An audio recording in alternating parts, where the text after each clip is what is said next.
Hi students, നമ്മൾ ഇന്ന് പഠിക്കുന്ന 10ാം ക്ലാസ്സിലെ 12ാമത്തെ ചാപ്റ്ററായ സോളിഡ്സിലെ 6ാമത്തെ ഭാഗമാണ്.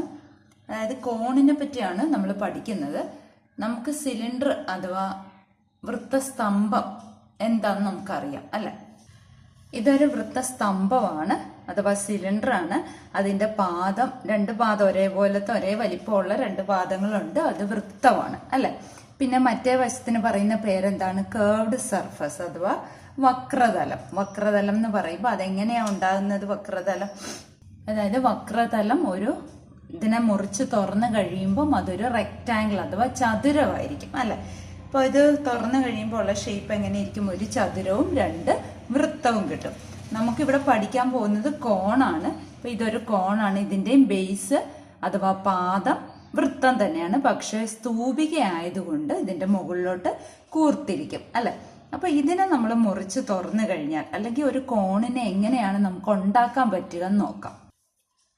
ഞാൻ ഇവിടെ ഒരു വൃത്തം മുറിച്ചെടുത്തിട്ടുണ്ട്. അതിൽ ഒരു ഭാഗം മാത്രം ഞാൻ മാർക്ക് ചെയ്തിട്ടുണ്ട്. അതായത് രണ്ടും സെക്ടറുകളാണ്, വൃത്താംശങ്ങളാണ്. ഇതിൽ ഏത് വൃത്താംശം വെച്ച് വേണമെങ്കിലും നമുക്ക് ഒരു കോൺ ഉണ്ടാക്കാം. അപ്പോൾ ഇതിലെ ഒരു വൃത്താംശം എടുത്ത് ഞാൻ കോൺ ഉണ്ടാക്കി കാണിക്കുന്നത്. ഈ ഒരു വൃത്താംശം വെച്ചിട്ടാണ് ഞാൻ കോൺ ഉണ്ടാക്കി കാണിക്കുന്നത്. അപ്പോൾ ഞാൻ ഈ നീല കളറിൽ വരച്ചിരിക്കുന്ന വര ഈ വൃത്തത്തിന്റെ ആരം അഥവാ റേഡിയസ് ആണ് അല്ലെ. അപ്പൊ ആ വൃത്തത്തിന്റെ റേഡിയസിനെ ഞാൻ ക്യാപിറ്റൽ R എന്ന് എടുക്കുക. ഇനി ഇത് ക്യാപിറ്റൽ R ആണ്. ഇനി ഇത് വെച്ചിട്ട് ഒരു കോൺ ഉണ്ടാക്കി കഴിയുമ്പോൾ ഇതൊരു കോണായല്ലോ, കോണായി അല്ലെ. അപ്പോൾ ഇവിടെ നമുക്ക് ബേസ് എന്ത് കിട്ടി? ബേസ് വൃത്തമായിട്ട് കിട്ടി അല്ലെ. അപ്പൊ ഈ വൃത്തത്തിന്റെ ആരം എങ്ങനെയാണ് വരുന്നത്? ഈ വൃത്തത്തിന്റെ ആരം എന്ന് പറയുന്നത് എന്തുമായിട്ട് ബന്ധപ്പെട്ട് കിടക്കും? ഇതിനെ വീണ്ടും നമുക്കൊന്ന് തുറന്നു നോക്കിയാൽ അറിയാം. ഈ ഒരു ലെങ്തുമായിട്ട് ബന്ധപ്പെട്ടിരിക്കും. ഇതെന്താണ്? ഈ വൃത്തത്തിന്റെ ചാപമാണ്. ഈ വലിയ വൃത്തത്തിന്റെ, അതായത് ഈ മുഴുവനെ ഉള്ള വൃത്തത്തിന്റെ ഒരു ചാപം അഥവാ ആർക്കാണ് അല്ലെ. ഇത്രയും മാത്രം അല്ലെ. അപ്പോ ഈ വലിയ വൃത്തവുമായിട്ടാണ് കണക്ട് ചെയ്തിരിക്കുന്നത്. അപ്പൊ വലിയ വൃത്തത്തിന്റെ ഒരു ഭാഗമാണല്ലോ ഈ വൃത്താംശം അല്ലെ. വലിയ സർക്കിളിന്റെ ഒരു പാർട്ടാണ് ഈ സെക്ടർ. അപ്പോ ഈ ആർക്ക് ലെങ്തും ഈ വലിയ വൃത്തത്തിന്റെ സർക്കിൾ ലെങ്ത് സർക്കംഫറൻസുമായിട്ട് കണക്ട് ചെയ്തിരിക്കുന്നു. ഇനി ഇവിടെ ഉണ്ടാക്കുന്ന ആംഗിളിനെ നമുക്ക് എക്സ് ഡിഗ്രി എന്ന് എടുത്താൽ ടോട്ടൽ ആംഗിളുമായിട്ട് അത് കണക്ട് ചെയ്തിരിക്കും. ഈ ടോട്ടൽ ആംഗിൾ എത്രയാണ്? ഒരു സർക്കിളിൽ ടോട്ടൽ ആംഗിൾ എന്ന് പറയുന്നത് 360 ഡിഗ്രിയാണ്. അത് മാറുന്നില്ല. എത്ര വലിയ സർക്കിൾ എടുത്താലും ചെറിയ സർക്കിൾ എടുത്താലും സർക്കിളിലെ കംപ്ലീറ്റ് ആയിട്ടുള്ള ആംഗിൾ 360 ഡിഗ്രിയാണ്. അപ്പൊ അതിന്റെ ഒരു ഭാഗമാണ് ഈ നമ്മൾ കോൺ ഉണ്ടാക്കാൻ, വൃത്തസ്തൂപിക ഉണ്ടാക്കാൻ വേണ്ടി എടുത്തത്. അപ്പോൾ എത്ര ഭാഗമാണോ നമ്മൾ എടുത്തത് അതേ ഭാഗം തന്നെയായിരിക്കും ഈ ആർക്ക് ലെങ്തും. അതായത് ഈ മുഴുവൻ സർക്കംഫറൻസിന്റെ, വൃത്തത്തിന്റെ മുഴുവൻ ചുറ്റളവ് അഥവാ അതിന്റെ ഒരു ഭാഗമായിരിക്കും ഈ ചാപത്തിന്റെ നീളം. ക്ലിയർ ആയോ? അപ്പൊ നമ്മൾ ഇതിനെ തുറന്നു കഴിയുമ്പോൾ ഇതുപോലൊരു സെക്ടർ അഥവാ വൃത്താംശം കിട്ടും. ആ വൃത്താംശത്തിൽ ഇവിടെ ഞാൻ 60 ഡിഗ്രി എടുത്താൽ, 60 ഡിഗ്രി എന്ന് പറയുമ്പോൾ 360ന്റെ എത്രയാണ് 60 ഡിഗ്രി നമുക്ക് നോക്കണം. അതായത് 360 60 എന്ന് പറയുന്നത് എത്രയാണ്? 0 വെട്ടിപ്പോയി. പിന്നെ 6ഉം 36ഉം കൂടെ 6ന്റെ ടേബിള് ഉണ്ട്. അപ്പൊ 1/6 ആണ്. അതായത് 6ൽ ഒരു ഭാഗം ഉപയോഗിച്ചാണ് നമ്മൾ ഈ വൃത്തസ്തൂപിക ഉണ്ടാക്കാൻ വേണ്ടി നമ്മൾ മുറിച്ചെടുത്തത്. മനസ്സിലായോ? അപ്പൊ ഈ ചാപത്തിന്റെ നീളം, ഈ ആർക്കിന്റെ ലെങ്ത് എന്ന് പറയുന്നതും ടോട്ടൽ വൃത്തത്തിന്റെ സർക്കംഫറൻസിന്റെ 6ൽ ഒരു ഭാഗമായിരിക്കും. അപ്പൊ എന്തെഴുതാം? Arc length equal to 1/6 of the circumference of the circle. ചാപത്തിന്റെ നീളം എന്ന് പറയുന്നത് വൃത്തത്തിന്റെ ചുറ്റളവിന്റെ 6ൽ ഒരു ഭാഗമാണ്. നമ്മൾ ഇങ്ങനെ കോൺ ഉണ്ടാക്കി. ആ കോൺ ഉണ്ടാക്കിയപ്പോൾ ഇതെന്താന്ന് ഞാൻ പറഞ്ഞു? ഈ വലിയ വൃത്തത്തിന്റെ ആരമാണ് അല്ലെ. റേഡിയസ് ക്യാപിറ്റൽ R ആണ് ഞാൻ കൊടുത്തത്. അത് തന്നെയല്ലേ ഈ സ്ലാൻ ഹൈറ്റ് ആയിട്ട് ഇങ്ങനെ വന്നത്. ഈ സ്ലാൻ ഹൈറ്റിന് നമ്മൾ ഏത് ആൽഫബറ്റ് ആണ് യൂസ് ചെയ്തത്? L ആണ് അല്ലെ. അപ്പോ ഈ വൃത്തത്തിന്റെ ഈ സ്ലാൻ ഹൈറ്റ് എന്ന് പറയുന്നത് എന്ത് തന്നെയാണ്? ക്യാപിറ്റൽ ആർ ആണ്. അതായത് ഈ വലിയ സർക്കിളിന്റെ റേഡിയസ് ആണ്. നമുക്ക് ഈ ചെറിയ സർക്കിൾ, അതായത് ഈ ബേസ് ആയിട്ട് വരുന്നതിന്റെ റേഡിയസിനെ നമുക്ക് സ്മോൾ ആർ എന്നെടുക്കാം. അതായത് പാദത്തിന്റെ ആരം, പാദം വൃത്തം തന്നെയാണല്ലോ, ആ വൃത്തത്തിന്റെ ആരമാണ് സ്മോൾ ആർ. ഇനി ഹൈറ്റ് h, അതെന്താണ്? ഈ ശീർഷത്തിൽ നിന്നും ഈ പാദവൃത്തത്തിന്റെ കേന്ദ്രത്തിലേക്ക് വരയ്ക്കുന്ന വര, ഉയരം, അതാണ് ആ വൃത്തസ്തൂപികയുടെ അഥവാ കോണിന്റെ ഉയരം അഥവാ ഹൈറ്റ്. ഇത്രയും കാര്യങ്ങൾ ക്ലിയർ ആയല്ലോ. അപ്പൊ നമുക്കിവിടെ കോൺ എത്രയാണോ തന്നിരിക്കുന്നത് അത് 360ന്റെ എത്ര ഭാഗമാണെന്ന് നോക്കുക. അപ്പൊ അത് തന്നെയായിരിക്കും, അത്രയും ഭാഗം തന്നെയായിരിക്കും ഈ ആർക്കിന്റെ നീളവും. ആർക്കിന്റെ നീളം എന്ന് പറഞ്ഞാൽ മുഴുവൻ നീളത്തിന്റെ 1/6 ഭാഗം. അല്ലെങ്കിൽ ഈ ആർക്കിന്റെ നീളത്തിനെ നമ്മൾ എങ്ങനെ എഴുതാൻ പറ്റും? ഈ 6 വെച്ചിട്ട് എങ്ങനെ എഴുതാൻ പറ്റും? ഇതെന്ന് പറയുന്നത് ഈ ഇങ്ങനെ ഇരുന്നതിനെ നമ്മൾ വളച്ച് ഇങ്ങനെ ആക്കി, കോണാക്കി. കോണാക്കിയപ്പോൾ നമുക്ക് ഇതെന്താണ്? ഒരു ചെറിയ വൃത്തം കിട്ടി അല്ലെ? ആ ചെറിയ വൃത്തത്തിന്റെ ചുറ്റളവ് എന്ന് പറഞ്ഞാൽ എന്താണ്? 2π സ്മോൾ ആർ ആണ് അല്ലെ? ആ 2π സ്മോൾ ആർ അല്ലേ ഈ ആർക്കിന്റെ നീളം. അപ്പൊ 2π small R equal to 1/6 of ഇതെന്താ? സർക്കംഫറൻസ് ഓഫ് ദി സർക്കിൾ എന്താ? 2π ക്യാപിറ്റൽ ആർ. കാരണം ആർ എന്താണ്? റേഡിയസ് ഓഫ് ദി സർക്കിൾ ആണ് അല്ലെ? അപ്പൊ നമുക്ക് ഇതിനെ ഈ 2π ക്യാപിറ്റൽ ആറിനെ ഇങ്ങോട്ട് കൊണ്ടുവന്ന് ഹരിച്ചു കഴിഞ്ഞാൽ നമുക്ക് എന്ത് കിട്ടും? 2π small R by 2π capital R equal to 1/6 എന്ന് എഴുതാവല്ലോ. ഈ 1/6 എങ്ങനെയാ കിട്ടിയത്? 1/6 എങ്ങനെയാ കിട്ടിയത്? 60നെ 360 കൊണ്ട് ഹരിച്ചപ്പോഴല്ലേ. അപ്പൊ 1/6ന് പകരം 60/360 എന്ന് എഴുതാവല്ലോ. ഇനി ഇവിടെ 60 എന്ന് തന്നിരിക്കുന്ന കൊണ്ടല്ലേ, ഇവിടെ തന്നിട്ടില്ല. അതിന് പകരം എക്സ് ഡിഗ്രി നമ്മൾ എടുക്കുകയാണെങ്കിൽ, എക്സ് ഡിഗ്രി എന്നെടുക്കുകയാണെങ്കിൽ ഈ 60ന് പകരം നമുക്ക് എന്തെഴുതാം? x/360. അപ്പൊ ഈ ഒരു സമവാക്യം ഓർത്തിരിക്കുക. അതായത് ഈ 2πയും 2πയും ക്യാൻസൽ ആയി പോകും. പിന്നെ ബാക്കി എന്തുണ്ട്? r/r equal to x/360. ഇപ്പൊ ക്ലിയർ ആയോ? r/r ഈക്വൽ ടു x/360 എന്ന സമവാക്യം ഉപയോഗിച്ചിട്ടൊക്കെയാണ് നമ്മൾ ഇതിനകത്ത് പ്രോബ്ലംസ് ചെയ്യുന്നത്. അപ്പൊ ഈ സ്മോൾ ആർ എന്താണ്? പാദവൃത്തത്തിന്റെ ആരം. ക്യാപിറ്റൽ ആറ് ആ വൃത്തത്തിന്റെ, വലിയ വൃത്തം നമ്മൾ മുറിച്ചെടുത്ത ആ വൃത്തം ഉണ്ടല്ലോ, ആ വലിയ വൃത്തത്തിന്റെ ആരമാണ് ക്യാപിറ്റൽ ആറ്. എക്സ് എന്ന് പറയുന്ന എത്ര ഭാഗമാണോ നമ്മൾ മുറിച്ചെടുത്തത്? 360 എന്ന് പറയുന്ന ഒരു വൃത്തത്തിലെ ആകെ കോണിന്റെ അളവ്. കംപ്ലീറ്റ് സർക്കിൾ ആണല്ലോ. അപ്പൊ ഈ എക്സ് ഡിഗ്രി നമ്മൾ കഴിഞ്ഞ വർഷമേ പഠിച്ചതാ അല്ലെ? സെൻട്രൽ ആംഗിൾ എന്നാ വിളിച്ചത് അല്ലെ? കേന്ദ്ര കോൺ, സെൻട്രൽ ആംഗിൾ. ഈ പേരുകളൊക്കെ നമുക്ക് അറിയാവുന്നതാണ്. ഇനി നമുക്ക് പേജ് നമ്പർ 265 ചോദ്യങ്ങൾ ചെയ്യാം. ഒന്നാമത്തെ ചോദ്യം ഇതാണ്: what are the radius of the base and slant height of a cone made by rolling up a sector of central angle 60 degree cut out from a circle of radius 10 centimetres. അപ്പോൾ നമുക്കിവിടെ ഒരു വൃത്തത്തിൽ നിന്ന് ഒരു വൃത്താംശം വെട്ടിയെടുത്ത് അതുകൊണ്ട് കോൺ ഉണ്ടാക്കിയിരിക്കുകയാണ്, വൃത്തസ്തൂപിക ഉണ്ടാക്കിയിരിക്കുകയാണ്. കോൺ എന്ന് പറയുമ്പോഴേ നമുക്ക് അറിയാം എന്താണ് ഒരു ഐസ്ക്രീം കോണിന്റെ ഷേപ്പ്, അത് ഓർത്തണം. ആ വൃത്തത്തിന്റെ ആരം 10 സെന്റിമീറ്റർ ആണ്, അതിന്റെ കേന്ദ്രകോൺ 60 ഡിഗ്രിയുമാണ്. അങ്ങനാണെങ്കിൽ ആ കോണിന്റെ, ആ വൃത്തസ്തൂപികയുടെ ചരിവുയരവും കാണണം, പിന്നെ എന്തും കൂടെ കാണണം? ബേസ് റേഡിയസ്, പാദത്തിന്റെ ആരം കൂടെ കാണണം. അപ്പൊ നമ്മൾ ഇങ്ങനെ ഒരു സെക്ടറാണ് വെട്ടിയെടുത്ത, ഒരു വൃത്താംശമാണ് വെട്ടിയെടുത്തത്. ആ വൃത്തത്തിന്റെ ആരമാണ് 10 സെന്റിമീറ്റർ. അത് തന്നെയാണ് സ്ലാന്റ് ഹൈറ്റ് ആയിട്ട് വരുന്നത്, അഥവാ ചരിവുയരമായിട്ട് വരുന്നത്. അതുകൊണ്ടാണ് 2 ആൽഫബറ്റ് ഞാൻ ഇവിടെ കൊടുത്തത്. പിന്നെ 60 ഡിഗ്രിയാണ് നമ്മൾ വെട്ടിയെടുത്തത്. ഇനി ഇതിന്റെ ആരം, ഈ സ്മോൾ ലെറ്റർ ആറും കണ്ടുപിടിക്കണം. പിന്നെന്താണ് കണ്ടുപിടിക്കേണ്ടത്? സ്ലാന്റ് ഹൈറ്റ് എല്ലുമാണ് കണ്ടുപിടിക്കേണ്ടത്. ആ സ്ലാന്റ് ഹൈറ്റ് എൽ എന്ത് തന്നെയാണ് നമുക്കറിയാം. സ്ലാന്റ് ഹൈറ്റ് അഥവാ ചരിവുയരം എത്ര തന്നെയാണ്? 10 സെന്റിമീറ്റർ തന്നെയാണ്. ഇനി നമുക്ക് ബേസ് റേഡിയസ് കണ്ടുപിടിക്കണം. ഞാൻ പറഞ്ഞു എന്താണ്? r/r ഈക്വൽ ടു x/360 ആണെന്ന് ഞാൻ പറഞ്ഞു. ഇതിനകത്ത് ഈ സ്മോൾ ലെറ്റർ ആറ് മാത്രം നമുക്ക് അറിയത്തില്ല, അതാണ് കണ്ടുപിടിക്കേണ്ടത്. ക്യാപിറ്റൽ ലെറ്റർ ആറ് എന്ന് പറഞ്ഞാൽ 10 എക്സ് എന്ന് പറയുന്നത് 60 ഡിഗ്രിയാണ് ബൈ 360 അല്ലെ. 0യും 0യും ക്യാൻസൽ ചെയ്തു. പിന്നെ 6 36 കൂടെ കട്ട് ചെയ്യുമ്പോൾ 36ന്റെ ഇവിടെ 6 വന്നു, ഇവിടെ 1 വന്നു.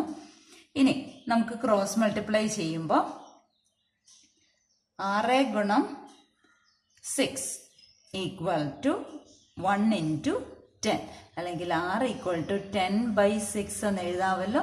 അല്ലെങ്കിൽ ഇത് 2 കൊണ്ട് കട്ട് ചെയ്യുമ്പം 2ന്റെ ടേബിളിൽ 5 പ്രാവശ്യം 10 3 പ്രാവശ്യം 6 കിടക്കുന്നത്. അപ്പൊ 6 ഈക്വൽ ടു 5/3 സെന്റിമീറ്റർ എന്ന് കിട്ടിയല്ലോ. അതായത് ആരം ഈക്വൽ ടു പാദത്തിന്റെ ആരം, ബേസ് റേഡിയസ് ആണ്, പാദത്തിന്റെ ആരമാണ് 5/3 സെന്റിമീറ്റർ. ഇനി നമുക്ക് രണ്ടാമത്തെ ചോദ്യം ചെയ്യാം. രണ്ടാമത്തെ ചോദ്യം ഇതാണ്: what is the central angle of the sector to be used to make a cone of base radius 10 centimetres and slant height 25 centimetres. അതായത് ഒരു വൃത്താംശത്തിന്റെ കേന്ദ്രകോൺ എക്സ് എത്രയാന്ന് കണ്ടുപിടിക്കണം. അതിന്റെ ആരം 25 സെന്റിമീറ്റർ ആണ്. ഈ കോൺ ഉണ്ടാക്കി കഴിയുമ്പം ഉള്ള പാദത്തിന്റെ ആരം 10 സെന്റിമീറ്ററുമാണ്. സ്ലാന്റ് ഹൈറ്റ് 25 സെന്റിമീറ്റർ, ചരിവുയരം 25 സെന്റിമീറ്റർ.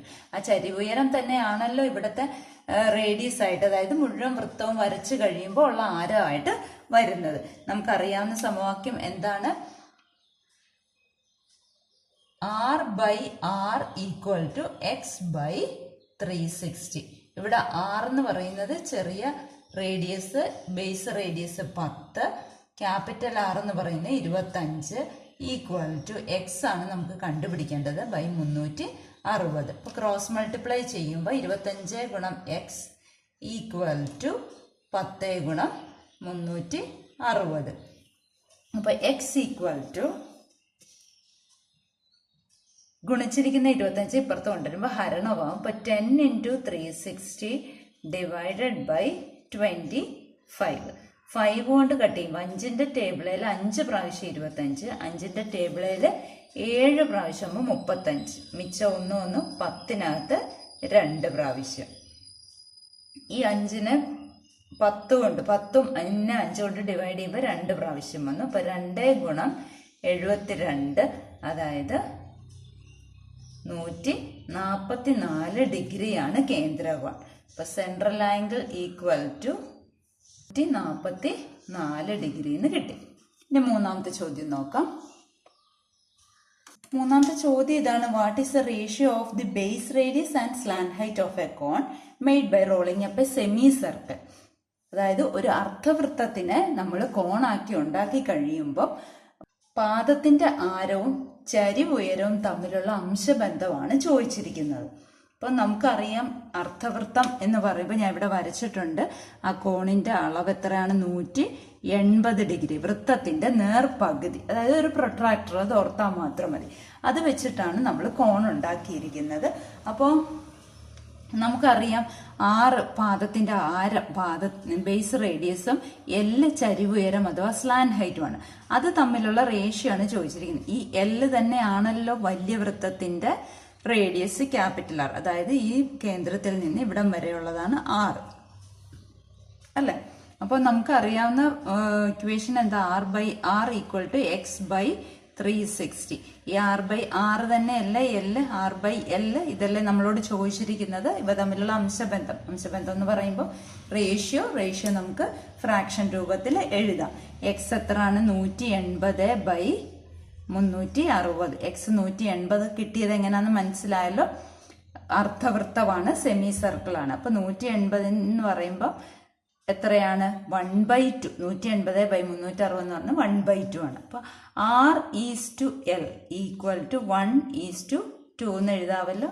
അതായത് അവകൾ തമ്മിലുള്ള അംശബന്ധം 1:2 ആണ്. ഇപ്പൊ 3 ചോദ്യങ്ങൾ മനസ്സിലായല്ലോ. ഇനി നമുക്ക് കേർവ്ഡ് സർഫസ് ഏരിയ അഥവാ വക്രതല പരപ്പളവ് നമുക്ക് പഠിക്കാം. ഒരു കോണിന്റെ കേർവ്ഡ് സർഫസ് ഏരിയ അഥവാ വക്രതല പരപ്പളവ്, അതായത് ഈ ഒരു മുഖത്തിന്റെ പരപ്പളവാണ് നമ്മൾ കണ്ടുപിടിക്കുന്നത്. നമുക്കറിയാം വൃത്തം കട്ട് ചെയ്തിട്ടാണ് നമ്മളൊരു സെക്ടർ ഉണ്ടാക്കി അഥവാ വൃത്താംശം ഉണ്ടാക്കിയിട്ടാണ് കോൺ ഉണ്ടാക്കിയത് അല്ലെ. അപ്പോൾ ആ ഒരു പീസ് വെച്ചിട്ട് തന്നെ പറഞ്ഞുതരാം. നമ്മുടെ മുഴുവനും ഉണ്ടായിരുന്ന വൃത്തം എന്ന് പറഞ്ഞാൽ ഇതാണ്. ഇതിൽ നിന്ന് ഒരു പീസ് മുറിച്ചെടുത്തു. അപ്പോൾ ഞാൻ നേരത്തെ എക്സാമ്പിളിൽ 1/6 60 ഡിഗ്രി എടുത്തപ്പോൾ 1/6 ഭാഗമാണ് ഈ കോണിന്റെ അളവ്. അന്നേരം ഈ ചാപത്തിന്റെ നീളം, ഈ ആർക്കിന്റെ ലെങ്ത്തും ഈ മുഴുവൻ വൃത്തത്തിന്റെ സർക്കംഫറൻസിന്റെ 1/6 ആന്ന് പറഞ്ഞു. അതേപോലെ തന്നെയാണ് ഏരിയ പറയുമ്പോഴും, ഏരിയ അഥവാ പരപ്പളവ് പറയുമ്പോഴും മുഴുവൻ വൃത്തത്തിന്റെ എത്ര ഭാഗമാണോ നമ്മൾ മുറിച്ചെടുത്തത്. ഇപ്പൊ 1/6 ആണ് മുറിച്ചെടുത്തെങ്കിൽ ഇതിന്റെ വക്രതല പരപ്പളവ്, ഇതിന്റെ കേർവ്ഡ് സർഫസ് ഏരിയ എന്ന് പറയുന്നത് ഈ ടോട്ടൽ സർക്കിളിന്റെ കേർവ്ഡ് സർഫസ് ഏരിയയുടെ 1/6 ഭാഗമായിരിക്കും. നമ്മൾ എത്ര ഭാഗമാണോ മുറിച്ചെടുത്ത് അത് ഈ മുഴുവൻ വൃത്തത്തിന്റെ പരപ്പളവുമായിട്ട് ബന്ധപ്പെട്ട് കിടക്കും. അപ്പോൾ ഇത് നമ്മളിങ്ങനെ വളച്ച് ആണ് കോൺ ഉണ്ടാക്കിയത്. അപ്പോൾ ഈ കേർവ്ഡ് സർഫസ് ഏരിയ എന്ന് പറയുന്നത് ഈ വൃത്താംശത്തിന്റെ പരപ്പളവ് തന്നെയാണ് അല്ലെ. കേർവ്ഡ് സർഫസ് ഏരിയ CSA കാണാനുള്ള സമവാക്യം ഓർത്തു വെക്കുക. Pi R L. ആർ എന്താണ്? ഇതിന്റെ ബേസ് റേഡിയസ് ആണ്. L slant height. Slant height എന്ത് തന്നെയാണ്? വലിയ വൃത്തത്തിന്റെ റേഡിയസ് തന്നെയാണ്. ഇനി നമുക്ക് പേജ് നമ്പർ 267 ചോദ്യങ്ങൾ ചെയ്യാം. ഒന്നാമത്തെ ചോദ്യം ഇതാണ്. What is the area of the curved surface of a cone of base radius 12 centimetre and slant height 25 centimetre. ഒരു വൃത്തസ്തൂപികയുടെ പാദത്തിന്റെ ആരം 12 സെന്റിമീറ്ററും ചരിവ് ഉയരം 25 സെന്റിമീറ്ററും ആണെങ്കിൽ അതിന്റെ വക്രതല പരപ്പളവാണ് ചോദിച്ചിരിക്കുന്നത്. അപ്പൊ നമുക്ക് വക്രതല പരപ്പളവ് കാണാനുള്ള സമവാക്യം ഞാൻ ഇപ്പൊ പറഞ്ഞു. CSA അഥവാ വക്രതല പരപ്പളവ്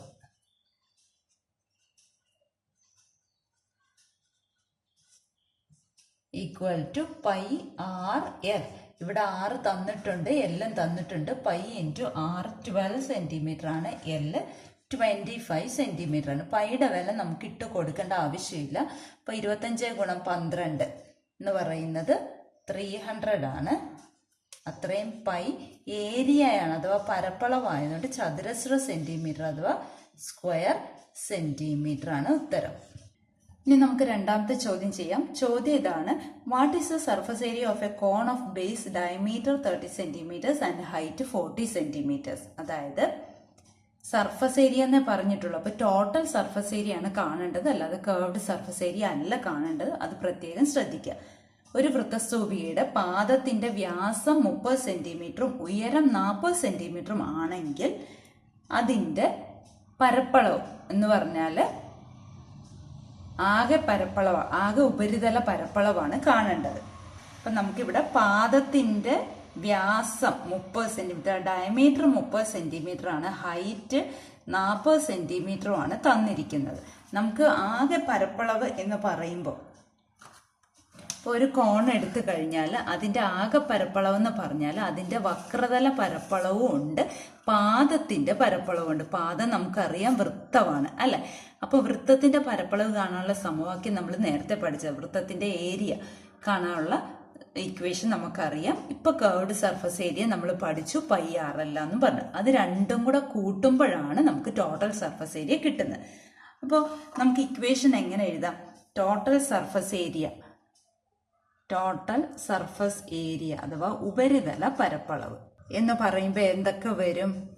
ബേസ് ഏരിയയും വരും, plus CSA curved surface area, അതായത് പാദപരപ്പളവും പ്ലസ് വക്രതല പരപ്പളവ്. ക്ലിയർ ആയോ? ഇത് രണ്ടും കൂടെ കൂട്ടുമ്പോഴാണ് നമുക്ക് എന്ത് കിട്ടുന്നത്? ടോട്ടൽ സർഫസ് ഏരിയ അഥവാ ഉപരിതല പരപ്പളവ് കിട്ടുന്നത്. ഇനി ബേസ് ഏരിയ കാണാനായിട്ട് total surface area equal to, ഇപ്പൊ നമുക്ക് ഇക്വേഷൻ ആയിട്ട് ബേസ് ഏരിയ വൃത്തമാണ്, സർക്കിൾ ആണ്. അപ്പൊ പൈ ആർ സ്ക്വയർ, അതിന്റെ റേഡിയസ് ആണ്, ആരമാണ് small letter R, plus curved surface area ഇപ്പൊ നമ്മൾ പഠിച്ചു പൈ ആർ എൽ. ഇനി ഇതിനകത്ത് കോമൺ ആയിട്ട് പൈ ഉണ്ട്, ഒരാറുണ്ട് അല്ലെ. ഇവിടെ പൈ ആർ സ്ക്വയറിൽ പൈയും എടുത്തു, ഈ ഒരാറും എടുത്തു കഴിഞ്ഞാൽ ബാക്കി ഒരാറില്ലേ, പ്ലസ് ഇനി ഇവിടെ പൈ ആർ എല്ലിനകത്ത് പൈയും എടുത്തു ആറും എടുത്തു കഴിഞ്ഞാൽ ബാക്കി എന്നാ ഉണ്ട് എൽ. അപ്പൊ pi R into R plus L എന്ന് എഴുതാമല്ലോ. ഇപ്പൊ ടോട്ടൽ സർഫസ് ഏരിയയുടെ ഇക്വേഷൻ കൂടെ പഠിച്ചിരിക്കുക. കേർവ്ഡ് സർഫസ് ഏരിയ മാത്രം ചോദിച്ചാൽ pi R L, total surface area എന്ന് ചോദിച്ചാൽ pi R into R plus L. പക്ഷെ ഇവിടെ എല്ല് നമുക്ക് തന്നിട്ടുണ്ടോ? എല്ല് തന്നിട്ടില്ല. അപ്പൊ ഈ റൈറ്റ് ട്രയാങ്കിൾ എടുത്തു കഴിഞ്ഞാൽ, ഈ റൈറ്റ് മട്ടത്രികോണം എടുത്തു കഴിഞ്ഞാൽ നമുക്ക് L square equal to H square plus R square എന്ന് കൊടുക്കാമല്ലോ. ഇവിടെ ഡി 30 തന്നിട്ടുണ്ട്. അപ്പൊ ആർ എത്ര വരും?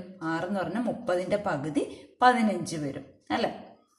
അപ്പൊ ആർ ഈക്വൽ ടു 15 സെന്റിമീറ്റർ. 30ന്റെ പകുതിയാണ്, വ്യാസത്തിന്റെ പകുതിയാണ് ആരം. അപ്പൊ എച്ച് 40 തന്നിട്ടുണ്ട്. അപ്പൊ 40 സ്ക്വയർ പ്ലസ് 15 സ്ക്വയർ എന്ന് എഴുതാമല്ലോ. 40ന്റെ സ്ക്വയർ, 4ന്റെ സ്ക്വയർ 16, പിന്നെ 2 0 ഇടുക. 15ന്റെ സ്ക്വയർ 225. അപ്പൊ 1825 എന്ന് കിട്ടി. ഇനി 1825 നമുക്കൊന്ന് പ്രൈം ഫാക്ടറൈസേഷൻ ചെയ്യാം. 5 കൊണ്ട് ഹരിക്കാം, കാരണം അവസാനത്തെ നമ്പർ 5 ആണ്. 18നകത്ത് 3 പ്രാവശ്യം 5 ഉണ്ട്, മിച്ചം 3. 32നകത്ത് 5 6 പ്രാവശ്യം. അപ്പൊ 6 ഗുണം 5 30, മിച്ചം 2 വന്നു. 25നകത്ത് 5 പ്രാവശ്യം. വീണ്ടും അവസാനത്തെ നമ്പർ 5 വന്നുകൊണ്ട് 5 കൊണ്ട് ഹരിക്കാം. 7 ഗുണം 5 ആണ് 35, മിച്ചം 1. 15നകത്ത് 3 പ്രാവശ്യം. 73 ഒരു പ്രൈം നമ്പറാണ്. നമുക്കതിനെ ഘടകങ്ങളാക്കി എഴുതാൻ പറ്റത്തില്ല. അതുകൊണ്ട് നമുക്ക് അവിടെ സ്റ്റോപ്പ് ചെയ്യും. അതായത് എൽ എന്ന് പറയുന്നത് റൂട്ട് ഓഫ് 1825 ആണ്. അപ്പൊ 1825ന്റെ റൂട്ട് എന്ന് പറയുന്നത് നമ്മൾ ഗ്രൂപ്പ് ചെയ്യും. ഒരേ നമ്പർ വന്നാൽ ഗ്രൂപ്പ് ചെയ്യും. അതിലൊന്ന് പുറത്തെഴുതുക, ഒറ്റയ്ക്കിരിക്കുന്നതിന് റൂട്ടിനകത്ത് ഇടുക. ഇപ്പൊ എല്ല് കിട്ടി, ഇത്രയും സെന്റിമീറ്റർ ആണ് നമുക്ക് കിട്ടി. ഇനി നമുക്ക് ഈ സമവാക്യത്തിനകത്തേക്ക് ഇട്ട് കൊടുക്കാം. ടി എസ് എ കാണാം. ഇപ്പൊ T S A equal to, ഞാൻ പറഞ്ഞിരുന്നു പൈയുടെ വാല്യൂ നമ്മൾ ഇട്ട് കൊടുക്കുകയല്ല. പൈ ഇൻറ്റു ആർ എന്ന് പറയുന്നത് 15 ആണ്, ഇൻറ്റു 15 പ്ലസ് എൽ എന്ന് പറയുന്നത് 5√73. ഈ റൂട്ടിനകത്ത് കിടക്കുന്നതിൻ്റെ ഒന്നും വാല്യൂ നമുക്ക് കണ്ടുപിടിക്കണ്ട, പൈയുടെയും വാല്യൂ വേണ്ട. അപ്പൊ ഇവിടെ 15നകത്തും 5നകത്തും കോമൺ ആയിട്ട് 5 എടുക്കാം അല്ലെ. അപ്പൊ പൈ ഇൻറ്റു 15 ഇൻറ്റു ഈ 15നകത്തും 5√73കകത്തും 5 കോമൺ ഉണ്ട്. അപ്പൊ 5നെ പുറത്തെടുത്ത് കഴിഞ്ഞാൽ ബാക്കി 15ന്ന് 5 പുറത്തെടുത്ത് കഴിഞ്ഞാൽ 3 വന്നു. 5√73കകത്ത് 5 പുറത്തെടുത്ത് കഴിഞ്ഞാൽ √73 വന്നു അല്ലെ. ഇപ്പൊ ഈക്വൽ ടു 15 ഗുണം 5 എന്ന് പറയുന്നത് എത്രയാണ്? 75 ആണ്. ബാക്കി 3 പ്ലസ് √73. പിന്നെ ഈ പൈ നമ്മൾ സാധാരണ ലാസ്റ്റ് ആണ് ഇടുന്നത്. അത്രയും സ്ക്വയർ സെന്റിമീറ്റർ അഥവാ ചതുരശ്ര സെന്റിമീറ്റർ എന്ന് ഉത്തരം എഴുതിയാൽ മതി. അപ്പൊ ബാക്കി ചോദ്യങ്ങൾ അടുത്ത വീഡിയോയിൽ നമുക്ക് ചെയ്യാം.